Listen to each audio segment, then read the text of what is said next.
All right, welcome back. Here's something from the feel-good side of things today. News out last week about something that the administration is calling the Trump accounts, right? President Trump earlier announced the creation of these government-sponsored investment accounts for children under the age of 18 as part of a sweeping budget bill he signed into law. Remember the one big, beautiful bill, July 4th of 2025. Now, this, folks, it's a great idea. I think it's very, very empowering. And that so-called Trump account, they're set to become available July 4th of 2026. And parents of U.S. citizens born from 2025 through 2028 will be able to opt in for an initial deposit of $1,000 from federal government. And it gets better. Michael Dell, billionaire CEO of that tech company called Dell, and his wife Susan, well, on December the 2nd last week, they pledged a donation of $6.25 billion of their own money to provide an initial deposit of an extra $250 to children ages 10 and under in certain zip codes when their families open an account on their behalf. Now, that's amazing. And here's the great thing about that. Reports are now out that other billionaires are calling up the White House, maybe trying to follow suit. Now, my next guest will have something to say, I'm sure, about this. Please welcome to the show, Rebecca Walser. Rebecca, thanks for being on. I often get asked, and it's not, I'm going to do it. I swear I'm going to do it. But about to put up a children's investment book out, right? Because I have this get up, I look like a clown, but it would be good to put together a children's investment book, because this is exactly what that's going to be going towards. These kids need to learn how to handle money. And to talk about something we talked about in the top of the show, maybe they won't be so financially illiterate when it comes time to borrowing money to go to college. They won't put themselves $250,000 in debt for their gender studies degree. So what do you think about these Trump accounts? Well, I find myself on your show often talking and lauding the president's actions. We didn't see any Biden bonds. We didn't see any Obama, new ways of saving. So what I guess I'm trying to say is Americans, if you compare America, especially to China, which is I think the economy that is going after us both from an economic perspective and a military perspective. And we know this because they write their own 100-year plans in writing. And they say this about America.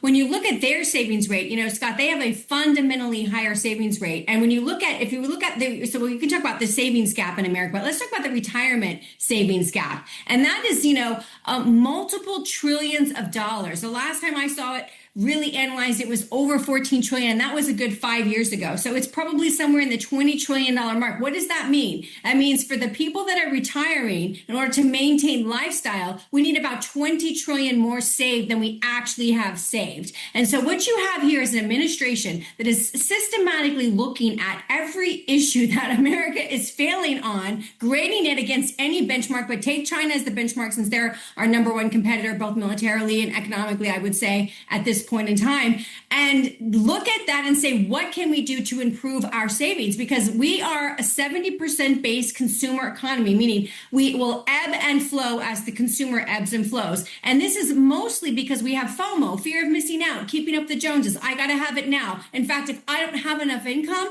that's okay. I'll spend 125% of my income because I will go into debt. That's the American way of life. And this president is realizing that is a huge problem, because when you run into these economic times of challenge, when you run into scarcity, if you don't have a nest egg to get yourself through the hard times, then you're going to have a country that is very severely damaged. And so I think that it's genius. It reminds me, it harkens back to the wartime frame, Scott, when people were investing in America by buying war bonds, basically savings bonds, right, to fund our war. And it reminds me of that. Like, this is an epidemic of a lack of savings. And this administration and this president specifically is saying, let's attack it. Let's come up with a great new program. And I love it.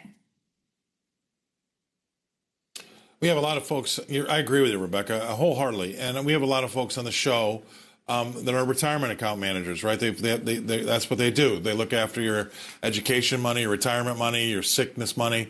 And they say to a man, when they get folks in their office and they sit down and they talk about retirement, like you just mentioned, the first thing that everybody says is, I wish I would have started sooner. Well, here's a great way to start sooner, right? I mean, yeah. And this doesn't mean when you turn 18, you drain that account and you go on a, around the world trip. This is just going to hopefully it helps you learn how to compound. And that the compounding is a great thing when we're talking about money you have in the bank and interest. But also another person wrote in one of my social media accounts, the reason why we have a lot of people out there that are struggling is we also have this compounding of inflation, right? And so people need to learn the power of compounding. It can really help you if it's your own money in the bank or your own money when you're talking about investments, but it can also really hurt you when your government spends, $10 trillion and doesn't give anything else on the supply side to buy, and you see rampant inflation. 9.1% inflation in April of 2022 and now 3% doesn't mean prices have come down. They're still higher than they were in April of 2022, but just 3% higher annually.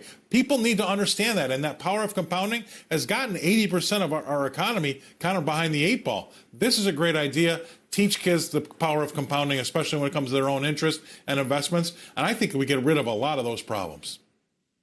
Yeah, I mean, if we'd start kids right when they're born, like the first year of their birth, buy these new accounts, invest into these new accounts, and then obviously don't take the money out. You said it best. We have to fight inflation. Inflation is like a compounding, as you said, it's cumulative, right? So until we had 9% in April 2022, we haven't gone down 12%. No, we have grown 3% on top of the 9% on top of the 3. So it's a compounded impact. Right. And that's what we have to counterbalance with our own savings. Thank God we've had, our marketable equities this year massively increased because of AI. And so that helps a lot with inflation. But if you're not in the market and you're not getting those returns, you have to find another way to do it. And it's really difficult to get compound interest if you're not investing.